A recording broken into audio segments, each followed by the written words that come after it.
Hello aspirants. उम्मीद है काफी सारे स्टूडेंट ऐसे होंगे जो इस बार का यूपीएससी 2025 टारगेट नहीं कर रहे होंगे। उन्हें लग रहा होगा कि चलो अब 25 नहीं बल्कि हम 26 के लिए पूरा जो प्लान है प्रॉपर वह करते हैं। और ऐसे बच्चों के लिए क्या एक स्ट्रैटेजी जो है वह होनी चाहिए, उस पर हम डिस्कशन करते हैं। नंबर ऑफ स्टूडेंट्स ऐसे हैं जिन्हें अभी ये लगता है कि सारी चीजें आपको प्रीलिम्स पर्सपेक्टिव को ध्यान में रखते हुए दी जा रही हैं, और प्रीलिम्स के अलावा अगर आपको और प्रिपरेशन करनी, मतलब इस बार का प्रीलिम्स फोकस नहीं होना है क्योंकि हमें 26 में देना है, तो अभी प्रीलिम्स फोकस होकर क्या करेंगे। तो कैसे हम मेंस के साथ साथ एक कंबाइन जो अपनी स्टडी है वह करते रहे, उस पर हम डिस्कशन करेंगे। तो इस सेशन में मैं आपसे यही बात करने वाली हूं कि आखिर 26 वाले बच्चे जो है वह क्या करें, और क्या हमारे पास ऐसा कोई एक कोर्स है जो हम आपको दे सके जिसमें कि सारी आपकी जो डिमांड है वह फुलफिल हो सके। चलिए तो स्टार्ट करते हैं। और सबसे पहले मैं आपको बताती हूं आपके पास 1 ईयर का क्या रोड मैप हो 2026 के लिए। सबसे पहली बात तो यह है कि यू हैव इनफ टाइम। और अगर आप अपने अभी फेब से स्टार्ट करते हैं अपनी प्रिपरेशन को करना, तो आपके पास ये पूरा ही साल है, केवल जैन गया है, पूरा साल है बच्चों। और उसके बाद आपके पास फिर नेक्स्ट ईयर उतना समय नहीं होता है, क्योंकि नेक्स्ट जैन से तो आप पीटी फोकस्ड हो जाओगे, जैसे अभी 2025 देने वाले बच्चे पीटी फोकस्ड हो गए। तो यहां पर देखो, अभी आपके पास एकदम गोल्डन अपॉर्चुनिटी है, बहुत अच्छा अवसर है कि आप, लगता है कि यूपीएससी की प्रिपरेशन टफ है, 2-3 महीनों में तो समझ में ही आएगा कि यूपीएससी आखिर है क्या, यूपीएससी की प्रिपरेशन जो है वह कैसे करनी है। तो बच्चों ये आपके पास समय है ना, अपना पूरा बिल्डिंग ब्लॉक फेज जो है वह प्रिपेयर करने के लिए, अपना फाउंडेशन जो है वह स्ट्रॉन्ग करने के लिए। और आपका फाउंडेशन स्ट्रॉन्ग कैसे होगा, तो यहां पर आपके बिल्डिंग ब्लॉक में आप एनसीईआरटीज है, करंट अफेयर है ना, जीएस के कोर सब्जेक्ट्स है, एनसीईआरटी बेस्ड टेस्ट है, आप ये सारे काम कर सकते हैं, जहां से आपका जो बिल्डिंग ब्लॉक है ये तैयार होगा। सो फेब से लेके जुलाई तक आप सिलेबस से परिचित हो जाओगे, कोर सब्जेक्ट में क्या क्या कैसे कैसे पढ़ना है उससे एक तरह से आपका परिचय हो जाएगा। नेक्स्ट फेज जो हम कहते हैं इंटीग्रेशन फेज, जो कि आपका अगस्त से दिसंबर हो सकता है। आप अलग अलग करके भी इस चीज़ को कर सकते हैं, मतलब आपका तरीका थोड़ा अलग भी हो सकता है, आप अलग मंथ्स भी डिवाइड कर सकते हैं। आपको लगता है कि आपको ज़्यादा ज़रूरत नहीं है बहुत बिल्डिंग ब्लॉक पे, बट डायरेक्ट से चीज़ें समटाइम्स समझ में नहीं आती। सो देन इंटीग्रेशन फेज, और इसमें आपको क्या करना है कि आपके पास अगस्त, सितंबर, अक्टूबर, नवंबर, दिसंबर ये जो समय होगा, इस समय में आपने जो भी अपने लिए रिसोर्सेज फाइनल किए हैं कि मेरे ये रिसोर्सेज है फॉर कोर सब्जेक्ट, मेरा ये ऑप्शनल है और मेरे ऑप्शनल के लिए ये क्लासेस हैं, ये है। So first of all base specific करना है, स्टैंडर्ड बुक्स करना है, एथिक्स ऐसे कंप्लीट करना है, एंड आपका जो ऑप्शनल है वो आपको फिनिश करना होगा। तो ये बेसिकली आपका फिर देन नेक्स्ट फेज होगा। शुरू किया, शुरू में चीज़ों को समझ गए, कोर सब्जेक्ट यहाँ हो गए थे, आगे प्रिपरेशन मेंस स्पेसिफिक जो है वह कर ली। तो ये जो आपका समय होता है ना बच्चे, अगस्त से दिसंबर का ये जो आपका समय होता है ना बच्चे, ये आपका टाइम बेसिकली ऐसा टाइम है जहां पे आप मेंस स्पेसिफिक होकर पढ़ाई करते हैं। आगे जैसे ही जैन 26 आएगा, आपके अंदर एकदम रेस्टलेस हो जाओगे, अब यार मैंने तो साल भर कुछ नहीं पढ़ा और अब पीटी फोकस्ड होना है। वो समय आपका पीटी फोकस्ड होने का होता है, जहां आप रिवीजन करते हैं, जहां आप पीटी फोकस्ड होते हैं, आप प्रैक्टिस करते हैं, ठीक है, इंपॉर्टेंट चीज़ों को पढ़ते हैं, एमसीक्यूज करते हैं, सीआरटी के साथ साथ जो भी आपने अपना कंपाइल करंट अफेयर जो कर रखा था, साल भर का करंट अफेयर आपको करना, लगभग 1.5 वर्ष का करंट अफेयर यूपीएससी पूछता है, पीवाईक्यूज लगाने हैं, ठीक है।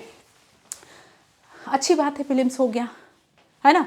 अब प्रीलिम्स हो गया तो उसके बाद फिर आपको जो जून के बाद से, है ना, जून के बाद से प्रीलिम्स देने के बाद, चलो जुलाई से निकाल लेते हैं, उसके बाद से सितंबर तक का जो आपके पास समय है, जुलाई, अगस्त, सितंबर, उसमें आपको मेंस की आंसर राइटिंग, ऑप्शनल की आंसर राइटिंग, सारा रिवीजन, पहले जो पढ़ रखा था यहाँ पे, ये सारी चीज़ें करनी पड़ती हैं।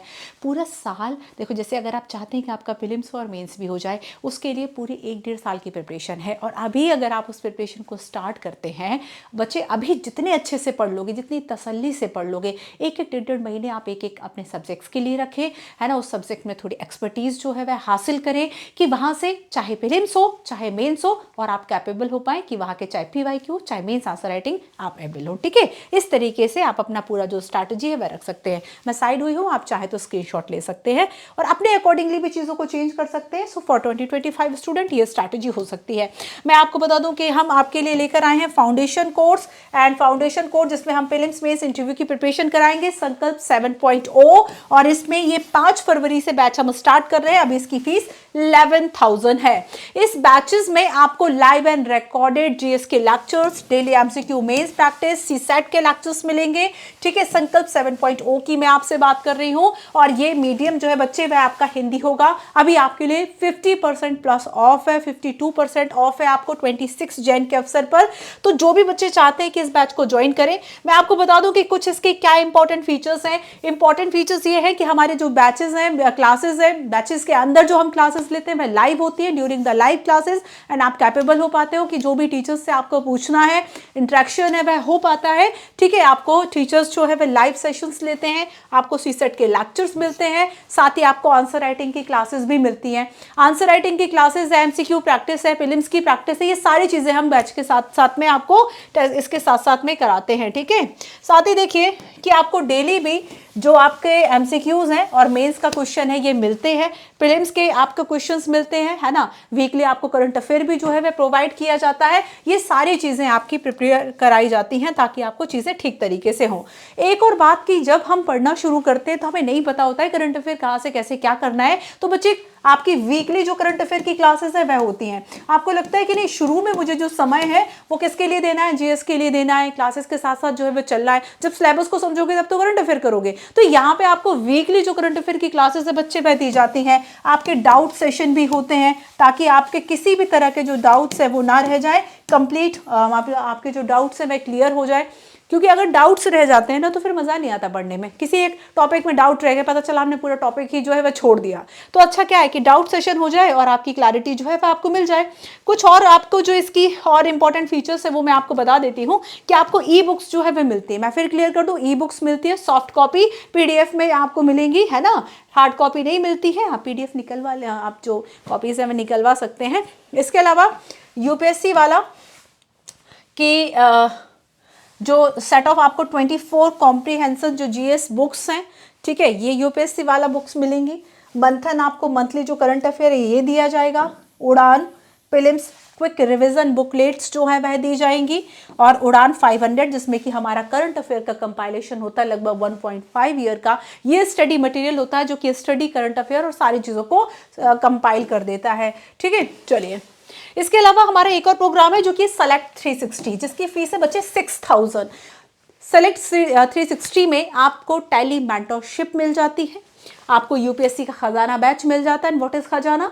मान लीजिए हिस्ट्री है, हिस्ट्री में 4 टीचर्स ने हिस्ट्री पढ़ाई है, सभी के रिकॉर्डेड लेक्चर्स अवेलेबल है, जिससे समझ में आ रहा है उसके लेक्चर्स देख लीजिए। ठीक है, प्रीलिम्स और मेंस की टेस्ट सीरीज आपको मिलती है, एंड ये ऐसे बच्चों के लिए स्पेशली जिन्होंने फाउंडेशन और ये सारे कोर्सेज कर लिए हैं, उन्हें लगता है कि अब हमें कुछ और, बस हमें रिदम में बने रहने के लिए ज़रूरत है आंसर राइटिंग की, किसी मेंटोर से बात करने की जो हमारी प्रॉब्लम को सुन ले, उन्हें सुलझा दे, है ना। और बेसिकली आप चूंकि पढ़ तो चुके हैं, बट ये हो सकता है कि हमें कुछ और टीचर अगर दूसरा सब्जेक्ट पढ़ा रहे हैं, मतलब दूसरे सब्जेक्ट अगर कोई टीचर पढ़ा रहे हैं, तो यहाँ पर क्या है कि हमें थोड़ा सा अलग समझ में आ जाता है, तो आपको खजाना भी इसमें मिल जाएगा। और आपको ये जो इसमें आपको जो बुक सेट मिलेगा ना यूपीएससी वाले का बच्चे, ये आपको इसमें हार्ड कॉपी प्रोवाइड की जाएगी। ठीक है, सेलेक्ट 360 में हार्ड कॉपीज आपको प्रोवाइड की जाएंगी, और साथ साथ में आपको बता दूं कि आपका आंसर राइटिंग, इवैल्यूएशन ये भी इसमें शामिल होगा, और एनसीईआरटी के आपको इंपॉर्टेंट लेक्चर्स जो है वह सारे मिल जाएंगे बट रिकॉर्डेड। आप सभी को बता दें कि हमारा PW ओनली आईएएस का सृजन जो प्रोग्राम है बच्चे, सृजन प्रोग्राम में कई ऐसे टॉपर्स हैं जिन्होंने ये प्रोग्राम ज्वाइन किया हुआ था, AIR 13, AIR 24 एंड AIR 43। और यहाँ पर सृजन प्रोग्राम की अगर मेंस के प्रोग्राम की बात करें, वो 57 टॉपर्स हैं जिन्होंने मेंस प्रोग्राम जो है वह ज्वाइन किया हुआ था, जो कि अकॉर्डिंग मेंस के हिसाब से हमने गाइड किया बनाया हुआ है। देन उसके बाद इंटरव्यू गाइडेंस प्रोग्राम है, मतलब एक कंप्लीट प्रिपरेशन आपको PW ओनली आईएएस के साथ मिल जाती है, जहां से आप अपना बिल्डिंग ब्लॉक तैयार करके इंटरव्यू तक की जो कंप्लीट प्रिपरेशन है बच्चे वह कर सकते हैं। आगे मैं आपको बता दूं कि अब आपको लग रहा होगा कि ऑप्शनल जो है वह कहाँ पर है। संकल्प के साथ साथ क्या ऑप्शनल है? संकल्प में ऑप्शनल नहीं है ना, ऑप्शनल की क्लासेस अलग होगी। फिर भी आप चाहते हैं कि संकल्प के साथ साथ ऑप्शनल भी आपको मिल जाए, तो ये आपके लिए वैकल्पिक विषय जो है वह अवेलेबल है। एंथ्रोपोलॉजी है ना, PSIR है आपका, एंड इसके अलावा सोशियोलॉजी है, ठीक है, पबेड है, ज्योग्राफी है, हिस्ट्री है, एंड मैथमेटिक्स है, हिंदी साहित्य है। तो ये बैच के साथ अगर मैं आपको प्राइस बताऊं, है ना, तो ये प्राइस है आपका बच्चे 17,500। तो संकल्प के साथ साथ, संकल्प जो कि 26 को टारगेट करता है, आपका जो ऑप्शनल बैच है अगर आप इसके साथ परचेज करते हैं, ये हमारा combo batch foundation plus optional का 17,500 का है। ठीक है, चलिए अब मैं आपको कुछ टैक्स सपोर्ट का बता देती हूँ कि बहुत सारे बच्चे ऐसे रहते हैं कि आपको पता चला बैचेस, गलत बैच में पेमेंट हो गई, गलत बैच में एनरोल कर लिया, और भी परचेजिंग को लेकर कुछ प्रॉब्लम हो रही है, किसी और अन्य तरह की प्रॉब्लम हो रही है, पेमेंट इशू है ना, या फिर बुक या बैचेस को लेकर इशू है, तो बच्चे हमारे पास जो टैक्स सपोर्ट है वह है जिसमें कि आप बेसिकली अपने जो सारी जो सपोर्ट टीम है, टैक्स सपोर्ट टीम पे अवेलेबल होती है, और आपके जो भी इश्यूज हैं, चाहे सब्सक्रिप्शन को लेके हो, बुक को लेके हो, बैचेस को लेके हो, तो ये सारे इश्यूज हम इसमें सॉल्व करते हैं और यहाँ से आपसे हम जोड़ सकते हैं। ठीक है, तो ये था जैसे कि जो हमारा मित्रा चैटबॉट है, यहाँ से आप चीज़ों को देख सकते हैं। ठीक है, क्लियर है? तो ये था हमारा संकल्प एंड बाकी सब। मैं एक बार और आपसे स्ट्रैटेजी पर चर्चा करती हूँ। बेसिकली देखो, आपको ज़रूरत होती है या तो सेल्फ स्टडी कर लो, कोई दिक्कत नहीं है, ऐसा नहीं है कि सेल्फ स्टडी वाले बच्चों का निकलता नहीं है, पर मेन प्रॉब्लम ये है ना, हमें पता नहीं होता है। लगता है कि भाई यूपीएससी का सिलेबस मतलब ओशियन एंड अंडर द सन जो कुछ भी है सब यूपीएससी पूछता है। तो प्रॉपर हमारे पास लैक ऑफ गाइडनेस होती है। अगर हम बात करें तो हमारे पास गाइडेंस जो है वह नहीं होती है ना, प्रॉपर किस तरीके से प्रिपरेशन करना है हमें नहीं पता होता है, किस तरह से, या फिर और भी बाकी चीज़ें हमें नहीं पता होती है कि कब हमें शुरुआत करनी है, शुरू से आंसर राइटिंग करनी है नहीं करनी है, शुरू से करंट अफेयर करना है नहीं करना है। तो यहाँ पर बहुत सी ऐसी प्रॉब्लम्स हमें दिखाई देती है। उन्हीं प्रॉब्लम का सोल्यूशन होते हैं इस तरह के बैचेस जो कि आपको फोकस रखते हैं कि 1 ईयर में आपकी पूरी प्रिपरेशन हो जाए। तो UPSC is all about a strategy. Hard work से ज़्यादा आपको ये पता होना चाहिए कि आपका जो डायरेक्शन है, क्या वो डायरेक्शन सही है, क्या केवल पढ़ तो नहीं रहे हो, क्या केवल पढ़ने के साथ साथ आपकी जो आंसर राइटिंग है वह होती जा रही है। मैं हमेशा आपको कहती हूं कि यूपीएससी एस्पिरेंट जो है उसमें 2 स्किल्स होनी चाहिए। नहीं है तो भाई जो है वह कैलिबर डेवलप करो ना। एक तो आपके पास राइटिंग स्किल्स होनी चाहिए, विदाउट राइटिंग स्किल्स आप मेंस तो नहीं ही कर पाओगे, प्रीलिम्स हो भी गया तो उससे कुछ नहीं होगा। और दूसरा है, आप जब जितना जो रीडिंग हैबिट डेवलप करोगे, रीडिंग स्किल्स जितना समझ के पढ़ने की कोशिश करोगे, जितना मज़ा आपको पढ़ने में आएगा, उतना ही ज़्यादा आप सिलेबस को जल्दी जल्दी, क्योंकि पढ़ना बहुत पड़ता है भाई। तो यहाँ पे 2 स्किल्स आपको आनी चाहिए, आपको मज़ा आना चाहिए रीडिंग राइटिंग में। तो राइटिंग के लिए एक तरीका है नोट्स मेकिंग, जो कि क्लास में हम कराते हैं, और एक तरीका है बच्चे कि आप क्या कर रहे हैं, आप आंसर राइटिंग कर रहे हैं। आंसर राइटिंग के लिए पढ़ना बहुत ज़रूरी है। आंसर राइटिंग आप तभी कर सकते हैं जब कंटेंट पे आपकी पकड़ हो। एक बार पढ़ने पे आप सोचो कि आप आंसर राइटिंग कर ले, इम्पॉसिबल। ठीक है, रीडिंग हैबिट्स आपका जो सिलेबस है बच्चे, सिलेबस एंड बुक्स के लिए बहुत इंपॉर्टेंट होता है। आप सिलेबस कंप्लीट कर पाए, आप जो बुक्स मटेरियल मिल रहा है, ठीक है, बुक्स एंड मटेरियल जो आपको मिल रहा है ये आप कर पाए, बड़ा इसके लिए इम्पोर्टेंस है इस बात का। सो बेसिकली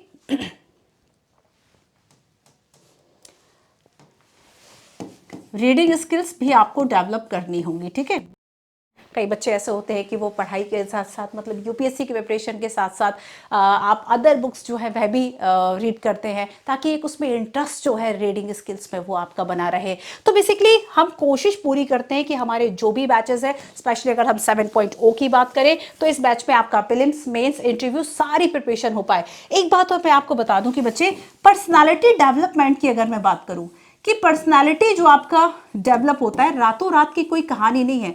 लाइफ में बहुत से चैलेंजेस आते हैं, लाइफ में बहुत से एक्सपीरियंस करते हैं, हम चीज़ें सीखते हैं, है ना, उन चैलेंजेस से निकलने की कोशिश करते हैं, वैसे वैसे हमारी पर्सनालिटी बनती जाती है। ऐसे लोगों की पर्सनालिटी बहुत ओजस्वी आपको नहीं लगेगी जिन्होंने कभी प्रॉब्लम्स फेस ना की हो, उन्हें एक्सपीरियंस नहीं होता है चीज़ों का। तो अगर आपको ये लगता है कि आप मतलब ओवर अ नाइट आप अपनी जो पर्सनालिटी डेवलपमेंट है वह कर लोगे, ऐसा नहीं होता है। तो आपको पर्सनालिटी डेवलपमेंट पर काम करना होता है, अपनी स्किल्स जो है वह बढ़ानी होती है ना। तो यहाँ पर फाउंडेशन कोर्स में कंप्लीट आपकी जो प्रिपरेशन है वह कराई जाती है। एक बार फिर बता दूं, ऐसे बच्चे जो 2026 के लिए प्रिपेयर करना चाहते हैं तो हमारा संकल्प बैच है जो कि 5 फेब से बच्चे स्टार्ट हो रहा है। 7.0 इसकी 11,000 फी है। और जो बच्चे चाहते हैं कि इसके साथ साथ ऑप्शनल, देखो मैं उन बच्चों के लिए ऑप्शन दे रही हूँ कि अब वो चाहते हैं कि 2026 और कोई एक डेडिकेटेड, कोई एक डिसिप्लिन बैच से वह जुड़ जाए ताकि प्रिपरेशन पूरी हो जाए। अभी फेब है, आपके पास बहुत समय है 26 को टारगेट करने के लिए। तो बैचेस से जुड़े, उसकी क्लासेस जो है वह कंटिन्यूअसली करें, आंसर राइटिंग प्रॉपर करें, नोट्स प्रॉपर बनाए, जो नहीं आता वह टीचर से पूछे, स्टार्टिंग में पेशेंस रखे। ठीक है, स्टार्टिंग में क्या होता है ना कि स्टूडेंट्स को लगता है कि नहीं मुझे तो सब आता है ना, मुझे सब सारी चीजें आती हैं, या फिर कभी कभी ये लगता है कि बहुत स्टार्टिंग में नहीं समझ में आता है कि क्या, थोड़ा सा पेशेंस रखना पड़ता है, हर चीज आपके लिए नई होती है क्योंकि। ठीक है, और जो बच्चे चाहते हैं कि साथ में ऑप्शनल, तो आप देख लीजिए उसकी फीस 17,500 है, और अगर आप ये बैच परचेज कर ले तो आपकी 2026 की समस्या सुलझ जाती है। तो ये था हमारा 2026 के फाउंडेशन बैच की सारी कहानी। चलिए, सो अब हम मिलते हैं अपने नेक्स्ट सेशन में। लगता है कोई कंफ्यूजन है सो प्लीज हमें कॉमेंट करें। Thank you so much, all the best.